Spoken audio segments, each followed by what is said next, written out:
Hello all my dear friends, welcome back to my YouTube channel let's learning. આજના સેશનમાં આપણે એ અંગેની વાત કરવી છે કે જેમાં ધોરણ 12માં અભ્યાસ કરતા વિદ્યાર્થીઓ માટે, અને ખાસ કરીને આજે આપણે આંકડાશાસ્ત્ર ભાગ 2 ચેપ્ટર નંબર 1 સંભાવના વિશે વાત કરશું, અને એમાં પણ સ્વાધ્યાય 1.1ના 1 થી 5 દાખલાનો આજે આપણે અભ્યાસ કરશું. તો ચાલો શીખીએ કે 1 થી 5 દાખલાને આપણે કઈ રીતે સોલ્વ કરશું. ચાલો, સૌથી પહેલી વાત છે, પહેલો દાખલામાં આપણને જે છે એમાં આપણે બધાના નિદર્શ અવકાશ. નિદર્શ અવકાશ કોને કહેવાય એ આજે વાત કરીએ તો નિદર્શ અવકાશ એટલે કુલ પરિણામ. કુલ પરિણામ કોને કહેવાશે કે જે ઘટના બને છે એના શક્ય પરિણામ કેટલા છે. માનો કે આપણે 50 માર્કનું પેપર છે તો એના નિદર્શ અવકાશ લખવા છે, તો તમે કઈ રીતે લખશો તો કે 0, 1, 2, 3, 4 તો 50. આ તો 0 થી 50 અંક તમે યુ કરીને દર્શાવો છો તો એને કહેવાશે નિદર્શ અવકાશ. નિદર્શ અવકાશ એટલે કે શક્ય તમામ પરિણામોના ગણને નિદર્શ અવકાશ કહેવાય. તો અત્યારે આપણે જે વાત કરવાની છીએ જે નિદર્શ અવકાશની છે. તો ચાલો આપણે ફર્સ્ટ દાખલામાં એવું કહેવા માંગે છે કે એક સમતોલ સિક્કાને 3 વખત ઉછાળવાનો છે. ચાલો 3 વખત ઉછાળવાનો છે, બરાબર. તો એને આપણે કઈ રીતે સોલ્વ કરશું તો કે યુ બરાબર, તો આપણને 2 પરિણામ તો ખ્યાલ જ છે, HH, HT, TH અને TT, રાઈટ. તો પહેલાં આપણે 2 પરિણામને 2 વખત લખી નાખવાનું, HH, HT, TH અને TT. અને 2 વખત લખ્યા પછી તમારે શું કરવાનું છે તો કે ઉપરના જે 4 છે એમાં પાછળ શું લગાવી દેશો તો કે H લગાવી દેશો, અને નીચેનામાં શું લગાવી દેશું આપણે તો કે T લગાવી દેશું, બરાબર. તો આ શું બને છે આપણી માટે તો કે નિદર્શ અવકાશ. 3 પાસા ઉછાળવા માટેનો. એક સમતોલ સિક્કાને 3 વખત ઉછાળવાનું કે તો પણ આ પરિણામ, 3 સિક્કાને એક સાથે ઉછાળવાનું કે તો પણ આ પરિણામ, બરાબર. ચાલો હવે એ જ વસ્તુમાં તમને દાખલા નંબર 2માં હવે એનો બીજામાં એવું કહેવા માંગે છે કે 6 બાજુવાળા એક સમતોલ પાસા અને એક સમતોલ સિક્કો. હવે તમે વિચારો કે પાસાના કેટલા પરિણામ હોય તો કે પાસાના હોય 1 થી 6. પહેલાં જસ્ટ નોટ કરી લ્યો કે પાસો છે તો પાસામાં 1 થી 6 પરિણામ છે, તો 1, 2, 3, 4, 5, 6. અને પછી શું છે તો કે સિક્કો છે, તો સિક્કામાં કેટલા પરિણામ છે તો કે સિક્કામાં 2 પરિણામ છે. કયા કયા તો કે H અને T. હવે આ બંને છે એ આપણે સાથે ઉછાળવાના છે, એટલે એક બાજુ પાસો એક બાજુ સિક્કો. હવે બેયને શું કરવાના તમારે તો કે સાથે ઉછાળવાના. તો સ્ટાર્ટિંગ કર્યો એટલે તમે લખશો કે યુ બરાબર, યુ એટલે નિદર્શ અવકાશ લખવા માટે યુ લખાય, યુ અથવા એસ. આને તમે એસ તરીકે પણ દર્શાવી શકો. આનો મિનિંગ જ એવો થશે કે નિદર્શ અવકાશ, બરાબર છે. તો નિદર્શ અવકાશને સંકેતમાં શેના વડે દર્શાવાય છે, જો MCQ કે VSQમાં પૂછાય તો તમે કહી શકો કે એસ અથવા યુ, બરાબર છે. ચાલો હવે આપણે અહીંયા લખીએ 1 કૌંસમાં H, કૌંસ કરવો ખૂબ જરૂરી છે. પછી શું આવશે 2 અલ્પવિરામ H, પછી શું આવશે 3H. પહેલાં આપણે 1H, 2H, 3H, 4H, 5H, 6H, એ જ રીતે પછી 1T, 2T, 3T, 4T, 5T અને 6T એ રીતે લખી શકાશે. એટલે એકદમ ઇઝી છે. અને પહેલાં જ્યારે દાખલો ગણીએ છીએ આપણે ત્યારે બંનેના શું કરી લેવાના તમારે સેપરેટ, એટલે જુદા જુદા પરિણામ લખી નાખવાના. પરિણામ લખ્યા પછી તમારે આ રીતે પેર બનાવવાની, જેથી કરીને તમને ડાયરેક્ટ છે ભૂલ નહીં થાય. 2H, 3H, 4H, 5H, 6H, પછી 1T, 2T, 3T, 4T, 5T અને 6T. તો આ હતો નિદર્શ અવકાશ, રાઈટ. હવે છે A, B, C, D એમ 5 વ્યક્તિમાંથી 2 વ્યક્તિને પસંદ કરવાના છે. વ્યક્તિ કેટલા છે એકદમ સહેલું છે, વ્યક્તિ કેટલા છે 3. પણ વ્યક્તિનું આપણને નામ આપી દીધા છે, કેમ કોઈ પણ વ્યક્તિના નામ હોય, બરાબર. આપણે આમાં સ્મોલ નેમ આપી દીધા છે A, B અને C. તો પહેલાં આપણે શું લખી નાખશું A, B, C, D અને E, બરાબર છે. હવે આ કેટલી વ્યક્તિ છે તો કે 5 વ્યક્તિ છે, પણ 5 વ્યક્તિમાંથી આપણે કેટલાને પસંદ કરવાના છે માત્ર 2 ને, રાઈટ. તો પહેલાં છે ને આપણે કેટલા પરિણામ મળશે ને ડાયરેક્ટ પરિણામ લખવા ન માંડે, આપણે કેટલા પરિણામ મળશે એનો નિદર્શ બિંદુ પહેલાં લખાય. નિદર્શ બિંદુ માંગ્યું નથી આપણને, પણ નિદર્શ બિંદુ જો તમને ખ્યાલ હોય તો તમને આ દાખલામાં છે ઇઝી થઈ જશે. જો આ કેટલા વ્યક્તિ છે તો કે 5, પસંદ કેટલા કરવાના છે તો કે 2, તો 5C2. અને હંમેશા એમ યાદ રાખવાનું કે જે મોટી સંખ્યા છે એ હંમેશા ઉપર આવશે અને જે નાની સંખ્યા હોય એ નીચે આવશે. સી એટલે તમારે એમ યાદ રખાય ચોઈસ, યાદ રાખવા માટે ચોઈસ ન થાય, પણ આપણે એમ યાદ રાખવાનું કે 5માંથી 2 પસંદ કરવાના, પસંદ એટલે ચોઈસ, અને ચોઈસ હોય એટલે સી આવે. ઓકે, હવે 5C2 એટલે 5ના 2 સ્ટેપ રિવર્સ. બરાબર, 11મા ધોરણના વિદ્યાર્થીઓ માટે પણ ખ્યાલ આવશે, તમે 11માં શીખી ગયા છો ક્રમચય સંચય, એ ચેપ્ટરનો આ પાઠ છે. બરાબર, 5C2 એટલે 5ના 2 સ્ટેપ રિવર્સ એટલે 5 × 4 છેદમાં 2 × 1, 5ના 2 સ્ટેપ રિવર્સ લેવાના. અને અહીંયા જે પરિણામ હોય, માનો કે અહીંયા 5C3 હોત તો તમારે 5 × 4 × 3 લેત, અને છેદમાં કેટલા મૂકેત તો કે 3 × 2 × 1. બરાબર, 5 કેટલા થશે 20, 20 / 2 એટલે 10. તો આપણે 10 પરિણામ મળે, આ પરિણામની સંખ્યા છે, ખાસ યાદ રાખજો.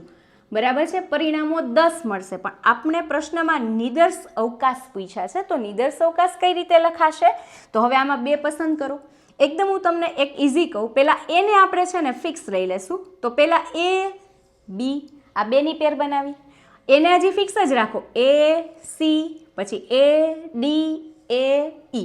તો પહેલાં આપણે એક કામ કરવાનું, પહેલાં એનું લખી નાખો AB AC AD અને AE. રાઈટ, હવે એ જ વસ્તુ રિવર્સ નહીં જવાનું, કારણ કે બી એ નહીં લખી શકો, કારણ કે એ બી કયો કે બી એ કયો બે સિમિલર થશે, એટલે આપણે આમાં રિપીટ લખવાનું થશે નહીં. હવે એને મૂકી દો. હવે કોનો વારો લેવાનો તમારે? તો કે બીનો વારો લેવાનો, અને બી પછીના જ સ્ટાર્ટ કરવાનો. તો અહીંયા શું લખશો? BC BD BE. બરાબર, ચાલો બી થઈ ગયું. હવે સીનો વારો લ્યો, તો અહીંયા શું આવશે? CD CE. હવે સી પૂરું થઈ ગયું, હવે ડીનો વારો લ્યો, તો અહીંયા શું આવશે? DE. અને હવે ઈનો વારો લેશો તો પછી કંઈ છે જ નહીં. ઓકે, અને છેલ્લે તમારે એકવાર કાઉન્ટ કરી લેવાના કે ભાઈ આપણે કેટલા પરિણામ જોઈએ છે? તો કે 10. તો 10 પરિણામ થઈ ગયા, 1 2 3 4 5 6 7 8 9 ને 10. હા, 10 થઈ ગયા. એટલે પરિણામ કેટલા આવશે એ પહેલાં તમને ખબર હશે તો તમને નિર્દેશ બિંદુ લખવું કેવું પડી જશે? એકદમ ઇઝી. એટલે હંમેશા નિર્દેશ બિંદુને પહેલાં ધ્યાનમાં રાખવાનું. અહીંયા પણ આ ઇઝી જ હતું. જો અહીંયા પણ ઈ જ છે, પાસો છે અને સિક્કો છે. પાસાના 6 પરિણામ અને સિક્કાના 2 પરિણામ. તો 6 × 12, 6 દુ 12. તો અહીંયા કેટલા પરિણામ મળ્યા? 12. તો એ પહેલાં ખાસ તમારે વિદ્યાર્થીને ધ્યાનમાં રાખવાનું છે કે આપણે પહેલાં નિર્દેશ બિંદુ અને ત્યાર પછી નિર્દેશ અવકાશને ધ્યાનમાં લેશું. રાઈટ, ચાલો હવે આ 1ના જે 3 દાખલા હતા એ પૂરા થઈ ગયા. હવે આપણે દાખલા નંબર 2. દાખલા નંબર 2માં એવું કહે છે કે 100 ગુણની એક પરીક્ષામાં બેસનાર વિદ્યાર્થી પૂર્ણાંક નિર્દેશ અવકાશ, માર્ક આપણા કેમાં હશે? પોઈન્ટ વગર હશે. રાઈટ, તો પૂર્ણાંક એટલે પોઈન્ટ વગર, પોઈન્ટ વગર આવશે એટલે કે 1 2 3 4 5 6 માર્ક્સ. રાઈટ, તો તેનો તમારે નિર્દેશ બિંદુ પણ લખવાનો થશે અને નિર્દેશ અવકાશ પણ લખવાનો થશે. મેં સ્ટાર્ટિંગમાં તમને કીધું એ પ્રમાણે કે નિર્દેશ અવકાશ 100 માર્કનું પેપર હોય તો 0 માર્ક પણ આવી શકે. રાઈટ, તો 100 માર્કનું પેપર આવે ને તો 0થી જ આવે, ખાસ યાદ રાખજો. માર્ક્સ કે ને તો 0 આવે. પણ માની લ્યો કે અહીંયા તમને પ્રાકૃતિક સંખ્યા કે, ઘણી વખત કન્ફ્યુઝન કરાવવા આ 2 ક્વેશ્ચન અવારનવાર પૂછાતા હોય છે 2 માર્ક્સમાં. બરાબર, તો તમને જ્યારે પ્રાકૃતિક સંખ્યા કહેશે તો પ્રાકૃતિક સંખ્યા 1થી સ્ટાર્ટ કરવાની, અને માર્ક કે ને તો યાદ રાખવાનું કે 0 માર્ક્સ આપણે આવે છે. બરાબર, એટલે 0થી લખવાનું સ્ટાર્ટ થશે. રાઈટ, તો 0 1 2 3 4 5 6 કેટલા સુધી લખવાના? 100. તો નિર્દેશ બિંદુ કેટલા થાય? નિર્દેશ બિંદુ એટલે કુલ કેટલી સંખ્યાનો સમાવેશ થાય? તો અહીંયા કેટલા આવશે? 101. ચાલો હવે હું એમ કહું કે આ દાખલાને થોડું ફેરવીને કહું કે 50 માર્કના, બરાબર, કે 50 ગુણની પરીક્ષા હોય તો કેટલો આવશે? તમે પણ જવાબ દઈ શકો ને, કેટલા આવે? તો કે 0 1 2 3 4 5 50 સુધી આવશે. રાઈટ, તો નિર્દેશ બિંદુ કેટલા થશે? તો કે 51. તો એકદમ સિમ્પલ. અને 30 માર્કનું હશે તો 0 1 2 3 થી 30 સુધી. તો નિર્દેશ બિંદુ કેટલા થશે? 31. તો એકદમ સિમ્પલ છે નિર્દેશ બિંદુ અને નિર્દેશ અવકાશ. ચાલો હવે અલગ દાખલો આવ્યો, સરસ મજાની વાત કરીએ તો હવે ખાસ સમજવા જેવી બાબત છે કે 4 વ્યક્તિ છે, પણ 4 વ્યક્તિ કીધું હોય અને જો આપણને કોઈ પણ નામ ન આપ્યું હોય, નામ નિર્દેશ કરેલું ન હોય તો તમે કોઈ પણ વ્યક્તિને નામ લખી શકો છો. નામ કરતાં આપણે મેજર એ વસ્તુને યાદ રાખીએ કે કોઈને સિમ્બોલ તરીકે લખો ABCD XYZ WXYZ. 4 વ્યક્તિ તમારે ધારી લેવાના. તો 4 વ્યક્તિ હું છે A B C અને D લઈશ. રાઈટ, હવે આપણે એ વાત કરવાની છે કે તેમાંથી આપણે એક મંત્રી બનાવવાનું છે અને એક સહમંત્રી બનાવવાનું છે. ખાસ સમજવા જેવી બાબત છે અને 2 માર્કમાં અવારનવાર પૂછાય છે કે આપણે 4 વ્યક્તિ છે એમાંથી આપણે એક મંત્રીને બનાવવાનો છે અને એક સહમંત્રી બનાવવાના છે, રાઈટ. હવે માની લ્યો કે પહેલી વસ્તુ છે એ મારી પાસે પહેલો ઓપ્શન છે એ આપણે મંત્રી બને અને પછી આપણે ચોઈસ કોની કરવાની હોય તો કે સહમંત્રીની કરવાની છે. પહેલાં મારી પાસે કેટલા ઓપ્શન છે તો કે 4 ઓપ્શન છે, બરાબર ને. A B C સ્ટાર્ટિંગ એકદમ શાંત મગજથી વિચારો કે કેટલા વ્યક્તિ છે તો કે 4 વ્યક્તિ. 4 વ્યક્તિમાં શું આવશે તો કે આપણે ધારી લીધા A B C ને D. ઓકે, તો 4 વ્યક્તિમાંથી પહેલાં મારે મંત્રીને પસંદ કરવાનો, એટલે મારી પાસે ઓપ્શન છે 4, પસંદ કરવાનો છે 1, બરાબર. એટલે 4C1. ચાલો પહેલાં મારે મંત્રીની નિમણૂક થઈ જાય પછી સહમંત્રીની નિમણૂક થશે, રાઈટ. તો 4માંથી કોઈ પણ એક મંત્રી બની જશે તો મારી પાસે કેટલા ઓપ્શન વધશે તો કે 3 ઓપ્શન વધશે.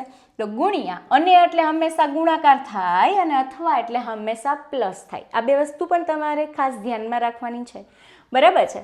એટલે 4C1 × 3C1 એટલે કેટલા આવશે 4C1 એટલે 4 અને 3C1 એટલે 3. તો 4 તેરી કેટલા થશે તો કે 12. તો 12 પરિણામ મળશે.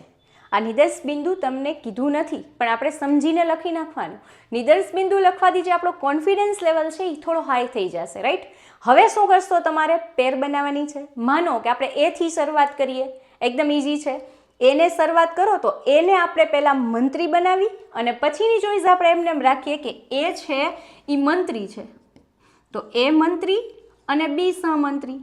એને મંત્રી બનાવો અને સી સહમંત્રી, એને મંત્રી અને ડીને સહમંત્રી, બરાબર. હવે પાછી બીને આપણે રાખીએ કે અહીંયા શું છે BA.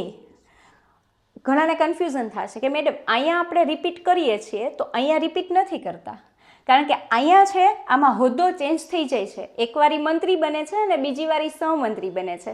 અને અહીંયા શું છે આપણે ચોઈસ કરીએ છીએ, એટલે ચોઈસ હશે તો રિપીટ નહીં થાય, પણ જ્યારે એનો હોદ્દો ચેન્જ થાય છે ત્યારે એ રિપીટ થશે. કારણ કે જો અહીંયા એ મંત્રીનો હોદ્દો છે અને આમાં બી સહમંત્રી છે. અહીંયા જ્યારે લખી છે ત્યારે બી મંત્રી છે અને એ સહમંત્રી છે. એટલે અહીંયા શું આવશે BC BD. ચાલો બીનો વારો પૂરો થઈ જાય. એ જ રીતે આપણે CA CB અને CD. એ જ વસ્તુ તમારે D સાથે કરવાનું, તો DA DB DC. અને ખાસ એ યાદ રાખવાનું, ઈને એ 2 વખત નો આવે, AA BB CC DD, કારણ કે એકને એક વ્યક્તિ 2 હોદ્દો ન બની શકે. મંત્રી પણ એનું અને સહમંત્રી પણ એ ન બની શકે, રાઈટ. તો કેટલા પરિણામ મળશે એ આપણે પહેલાં એડવાન્સમાં નક્કી કરી લીધું હતું કે 12 પરિણામ મળશે અને આ 12 પરિણામ છે. આપણે માત્ર નિદર્શ અવકાશ પૂછ્યો છે એટલે જવાબમાં માત્ર આ જ આવશે, પણ તમને ખબર પડે કે નિદર્શ અવકાશ કઈ રીતે મળે, કેટલો આવશે, એના માટે આપણે એક નિદર્શ બિંદુ શોધેલો છે. ચાલો હવે એના પછીનો દાખલો જોઈએ તો એક યાદચ્છિક પ્રયોગમાં જ્યાં સુધી છાપ મળે ત્યાં સુધી એક સમતોલ સિક્કાને ઉછાળવાનો છે. કેટલી વાર ઉછાળવાનો એ આપણને કીધું નથી. જ્યાં સુધી છાપ આવે, માનો કે મેં પહેલો પ્રયત્ન કર્યો અને પહેલી વારમાં છાપ આવી જાય તો શું કરી દેવાનું, આપણે મૂકી દેવાનું. એવું પણ બને કે એકવાર કાંટો આવે પછી છાપ આવે. પછી એવું બની શકે કે 2 પ્રયત્ન કર્યા, કાંટો આવ્યો અને પછી છાપ આવી. અને ઘણીવાર એવું બને કે ઘણીવાર પ્રયત્ન કરો અને છાપ ન પણ આવે તો આ અનંત પરિણામ ગણવામાં આવશે. એટલે જો એમાં પ્રશ્ન પૂછ્યો છે કે આ પ્રયોગનો નિદર્શ અવકાશ લખો અને તે શાંત છે કે અનંત. હવે એક વસ્તુ આગળ આપણે થિયરીમાં સમજાવી છે કે શાંત નિદર્શ અવકાશ કોને કહેવાય, તો કે જે વસ્તુને તમે ગણી શકો છો, જેને સંખ્યામાં આપણે ગણી શકીએ છીએ એને શાંત નિદર્શ અવકાશ કહેવાય. અને જેને આપણે સંખ્યામાં દર્શાવી શકતા નથી એને અનંત નિદર્શ અવકાશ કહેવાય, રાઈટ. આકાશના તારાની સંખ્યા જેને અનંત નિદર્શ અવકાશ કહેવાય. પ્રથમ પ્રાકૃતિક સંખ્યા ક્યાં સુધીની આપણે નિશ્ચિત નથી કરી, તો એ પ્રથમ પ્રાકૃતિક સંખ્યા પણ ક્યાં સુધી ખબર નથી, તો એને કેવો નિદર્શ અવકાશ કહેવાય, અનંત. તો અહીંયા તમારે માત્ર શું દર્શાવવાનું છે, પરિણામ દર્શાવવાના છે. તો અહીંયા લખી નાખવાનું કે પહેલી વારમાં H મળી શકે છે, અથવા એકવાર ટેલ અને પછી H મળી શકે, કાં 2 વખત ટેલ પછી H મળી શકે, કાં 3 વાર પછી H મળી શકે, અને આવા તો ઘણા બધા પરિણામ આવી શકે. એટલે તમારે શું કરી દેવાનું? ટપકા ટપકા એટલે કે ડોટ ડોટ મૂકી દેવાના, કારણ કે અનંતલક્ષી પરિણામ છે. એટલે નીચે નોંધ કરી નાખવાનું કે આ નિદર્શ અવકાશ અનંત નિદર્શ અવકાશ છે. અનંત નિદર્શ અવકાશ એટલે ગણી ન શકાય તેવું અનંત પરિણામ મળશે. લાસ્ટ આજના સેશનનો એક લાસ્ટ સમ એકદમ ઇઝી છે. એ પણ પ્રથમ 5 પ્રાકૃતિક સંખ્યામાંથી 3 સંખ્યાને પસંદ કરવાની છે. આજના સેશનમાં જ આપણે વાત કરી પ્રમાણે ટોટલ કેટલા છે? તો કે 5. પસંદ કરવાના હતા આમાં 2. અહીંયા આપણે જે ચોઈસ આપી છે, પહેલાં પ્રાકૃતિક સંખ્યા મેં તમને સમજાવ્યું 1થી સ્ટાર્ટ થાય, અને પ્રથમ કેટલી પ્રાકૃતિક સંખ્યાની વાત કરી? તો કે પ્રથમ 5 પ્રાકૃતિક સંખ્યાની વાત કરે છે. એટલે 1, 2, 3, 4 ને 5. પહેલાં આપણે એના નિદર્શ બિંદુ લખી લઈએ તો ખબર પડશે કેટલા પરિણામ આવશે. બરાબર? તો પહેલાં કેટલા નિદર્શ બિંદુ છે, કેટલી સંખ્યા છે? તો કે 5. 5માંથી કેટલી પસંદ કરવાની છે? તો કે 5C3. જો એમાં ચોખવટ કરેલી છે, પ્રથમ 5 પ્રાકૃતિક સંખ્યા અને 3 સંખ્યાને પસંદ કરવાની છે. તો 5C3 એટલે 5C3 એટલે 5 ગુણ્યા 4 ગુણ્યા 3 છેદમાં 3 ગુણ્યા 2 ગુણ્યા 1. 3 3 ઉડી ગયા. 5 ચોક 20 ભાગ્યા 2 કરીએ એટલે કેટલા પરિણામ મળશે? તો કે 10. હવે 10 પરિણામ કરવાના છે. ગમે એવી રીતે નહીં, લાઇન ટુ લાઇન જ જવાનું. જે રીતે મેં અહીંયા સમજાવ્યું પ્રમાણે પહેલાં આપણે 1 અને 2 એ બંને ફિક્સ રાખીએ. એટલે 1, 2, 3. એના પછી 1 અને 2 પાછું કોમન રાખો તો 1, 2 અને 4. 1, 2 અને 5 થઈ ગયું. હવે અહીંથી શું કરવાનું? તમારે પહેલાં 2 આંકડાને રાખવાના, રાઈટ? આવી રીતે યાદ રાખો. 1, 2, 3, 1, 2, 4, 1, 2, 5. હવે આપણે 2 ને જવા દો. હવે 1નો જ વારો રાખો તો અહીંયા કેટલા આવશે? 1, 3, 4, 1, 3, 5. ચાલો 3નો વારો જવા દો. હવે 1, 4, 5. રાઈટ? તો આ કેટલા બન્યા નિદર્શ બિંદુ જુઓ તો 1, 2, 3, 4, 5, 6 બન્યા. આપણે કેટલા બનવા જોઈએ? તો કે 10 બનવા જોઈએ. તો હજી વિચારવું પડશે ને કે કઈ રીતે થશે. તો હવે 1ને જવા દો. હવે 2નો વારો લ્યો તો અહીંયા તમારે શું કરવાનું? 2, 3, 4, 2, 3, 5. એ જ રીતે 2, 4, 5. પહેલાં અહીંયા રાખવાનું 2, 3, એમાં એડ કરવાના 4, પછી 2, 3 એના ઉપર હાથ રાખીને એડ કરો 5. હવે 3ને સ્કીપ કરી નાખો. 2, 4, 5 અને છેલ્લે 2ને પણ જવા દો. તો હવે કેટલા વધ્યા? 3, 4, 5. હવે તમે જોઈ શકો કે 10 પરિણામ થઈ ગયા. બરાબર? તો સૌથી પહેલાં આપણે નિદર્શ અવકાશ લખવાનો અને ત્યારબાદ આપણે નિદર્શ બિંદુ પહેલાં દર્શાવ્યા પછી નિદર્શ અવકાશ લખશું. રાઈટ? તો ઇઝીલી તમને ખબર પડી જશે કે એમાં કેટલા પરિણામ આવશે. હવે આ સેશનમાં આપણે એ વસ્તુને યાદ રાખશું કે નિદર્શ બિંદુ એટલે અવલોકનની કુલ સંખ્યા અને નિદર્શ અવકાશ એટલે કેટલા પરિણામનો સમાવેશ થાય એને નિદર્શ અવકાશ કહેવાશે. વધારે દાખલાનો અભ્યાસ આપણે નેક્સ્ટ સેશનમાં કરીશું. જો અમારો વિડીયો પસંદ આવ્યો હોય તો શેર કરો અને સબસ્ક્રાઈબ કરો એટલે બીજા વિદ્યાર્થી મિત્રો પણ આનો લાભ લઈ શકે. Thank you.